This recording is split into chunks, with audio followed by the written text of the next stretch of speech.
Bago tayo mag-umpisa, baka pwede nyong i-like ang video na to.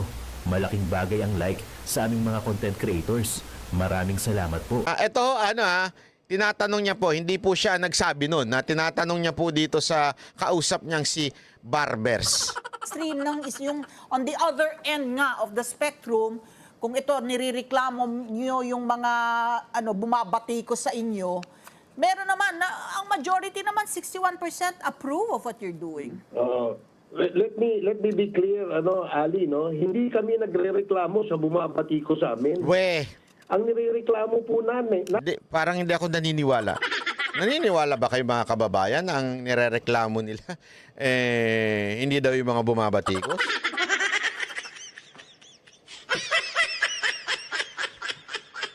Tayo na lang, Kong, naglolokohan pa. kasama ng milyong-milyong Pilipino, pribado man o nasa gobyerno, ay yung pagkakalat po ng mga peking news o peking mga issue. Ayan, linawin natin yan, paninindigan nyo yan, Panindigan nyo yan, sir. Kasi ako, sigurado ako, 100%. Ang Banateros, never nagpakalat ng fake news. Kasi bawal na bawal sa amin yan. Bawal na bawal sa aming Banateros, unang-una. Kasi siyempre, hindi lamang po kami Banateros, but we also anchor of sa SMNI.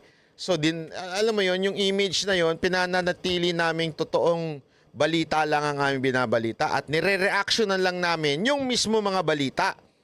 So sa amin, kabilin-bilinan ko bilang kanilang coordinator at founder, sinasabi ko sa kanila, huwag kayong gagawa ng chismis, huwag kayong gagawa ng kung ano-ano, huwag kayong basta-basta magre-react sa chismis. Kasi marami dyan nagbibigay ng pain tapos mag-react ka, yari ka. Bitag ka, di ba? Hindi dapat ganun. Ako, sabi ko sa kanila, before you react, you verify. Kung yan ay totoo o baka namang kwento-kwento lang. Kaya kami, pag binabasa kami, ang gagawin namin, i-vet namin sa isa't isa. Vet hindi bet. Linawin ko lang, Dan Fernandez, vet. Sinasabi, ito para lang sa kaalaman yung mga taga-subaybay ng Banateros. Kami po ganyan. Pag meron po kaming nabalitaan, ang kabilin-bilinan ko sa kanila, huwag kayong makikipag-unahan sa reaction. Kasi marami dyan, nakikipag-unahan sa reaction para maraming manood sa kanila. Ang problema, marami dyan ang nanununog. Gawain niya ng mga kalaban.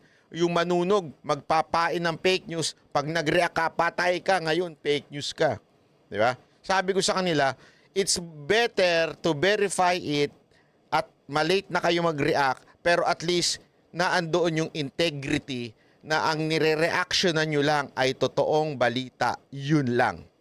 Kung meron man kayong reactionan dahil merong hindi binalita ng ibang mainstream media dahil nga bayaran yung iba, alam naman natin. Halimbawa, yung kay Tulpo, yung doon nahuli sa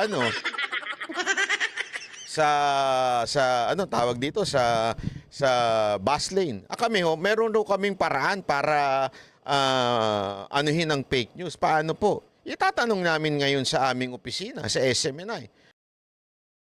Alam mo, Kung kayo ay kaisa ng komite, kung kayo po ay kaisa ng komite, kami po ay nag-iimbita sa inyo na magbigay din ng inyong opinion sa aming susunod na hearing tungkol dito.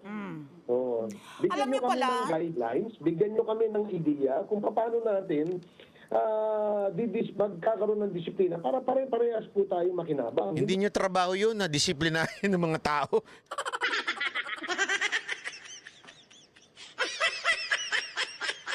Sir naman, hindi nyo sir trabaho yun.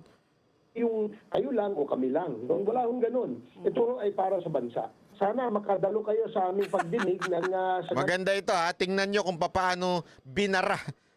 Unintentional, pero binara ng host si Barbers. makapagbigay din po kayo ng inyong opinion at ay naku, idea wag para mo akong ma-improve. papupuntahin, Kong. Wag. Bakit? Bakit wag kang papupuntahin? Takot ka makulong? Hindi. Ito ang sagot niya. Wag, dahil marami akong masasabi na mga kalabisan na mga kasama nyo dyan. Anak ka po! Yun! Boom! Kunana!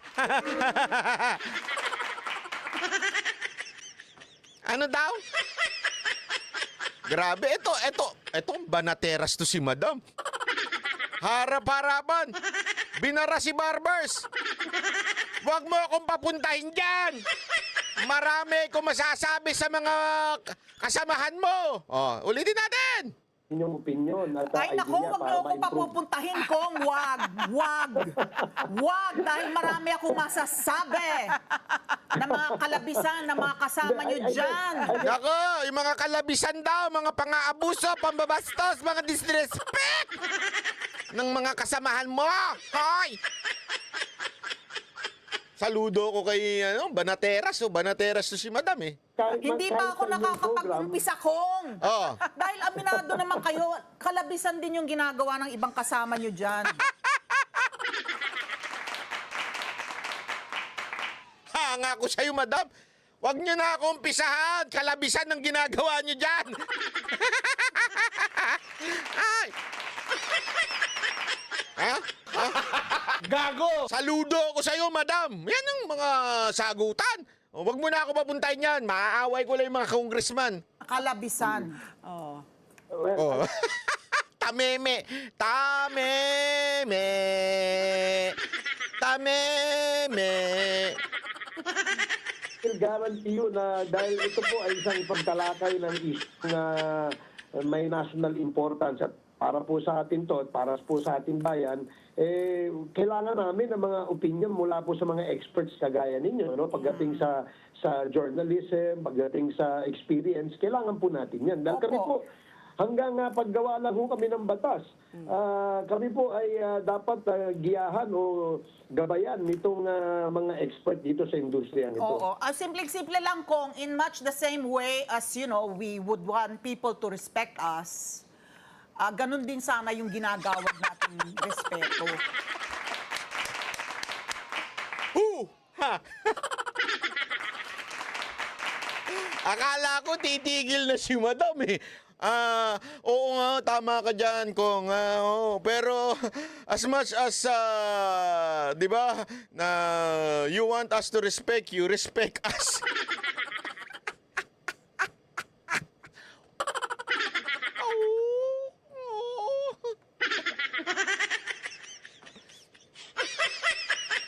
Madam, ha? Yang ganyan mong kilay, ha? Nabilib ako sa'yo. Hindi, kasi walang ano siya eh. Wala siyang preno. Talagang, hindi. Ha? Kung gusto nyo kaming respetuhin nyo kami. Tuloy natin yan. Kami po ay dapat Nambobolo pa kasi totoo lang dito sinusubukang ganunin ni Barbers yung host. Binobola-bola niya pa, tapos sabay diretso. Pag mo ko pinagbubula. giyahan o gabayan nitong mga expert dito sa industriya nito. Oo. Simple-simple lang kung in much the same way as, we would want people to respect us, ganun din sana yung ginagawad nating respeto sa ating kapwa. Yung ibang kasama nyo talaga, arguably talagang they cross the line, sa mga... Kulang na lang sabihin, hindi talaga yung mga kasamaan mo bastos.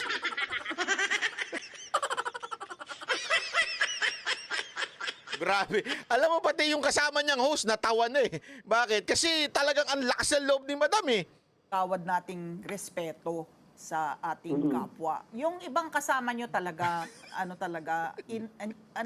arguably talagang they cross the line, sa mga pagtrato po nila sa mga resource person na iniimbita dyan. And with that, Happy New Year, Kong. Hindi ka drug lord. Walang maniniwala na drug lord ka. Oh, yan. Very... The best, the best, the best. The best kayo. Palakpakan. Barado. And with that, hindi na pinagsalita. Gusto ko yun, Madam. Iba ka. Ayun yung mga hanga ko eh. Gusto kong, yan ang mga idol. Gusto kong gayahin yan. And with that, Happy New Year. Hindi ka drug lord. Bye-bye. Gago! The best!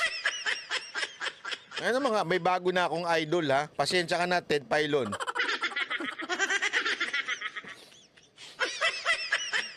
Pero matikas si Madam. Talagang harap-harapan. Matikas kayo, Madam. Sana makilala ko kayo. Hanga ako sa inyo. Sana mga ganyan ng idol ko. Pagka nakita ko kayo, talagang ano ko kayo. Nasasaladuhan ko kayo talaga. They're the best. Anyway, mga kababayan, ito'y pinapaliwanag ho natin. Kasi alam mo, napakinggan ko din yung live ni Attorney Trixie kagabi. Kagabi nga ba yun? Sunday night. Ano na ba ngayon?